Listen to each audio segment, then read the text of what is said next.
Τι θα έκανες αν έβλεπες τη φίλη σου να πεθαίνει μπροστά στα μάτια σου, αν την έβλεπες να πνίγεται με μια μπουκιά pancake? Φαντάζομαι τα πάντα πέρα από το να της κλέψεις το χειρόγραφο από το νέο της βιβλίο. Η Αθηνά είναι το νέο αστέρι του λογοτεχνικού κόσμου. Η Τζουν πάλι, όχι και τόσο.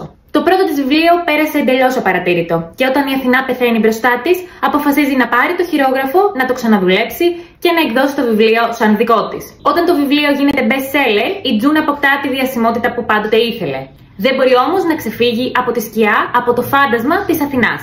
Και όσο τα μυστικά της αρχίζουν να βγαίνουν στη φόρα, η ερώτηση είναι μέχρι πού θα μπορούσε να φτάσει για να κρατήσει τη δόξα και τα χρήματα. Το Yellow Face της Kwang με κέρδισε από την πρώτη σελίδα.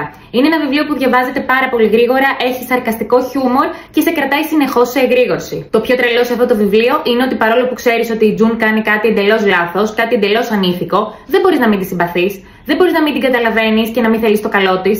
Η ζήλια, η τοξική επίδραση που έχουν τα social media στη ζωή μας, το political correct που πολλές φορές ξεφεύγει από τον έλεγχό μας και όλα τα κακό κείμενα στον χώρο των εκδόσεων στην Αμερική είναι μόνο κάποια από τα θέματα τα οποία θίγονται μέσα σε αυτό το βιβλίο.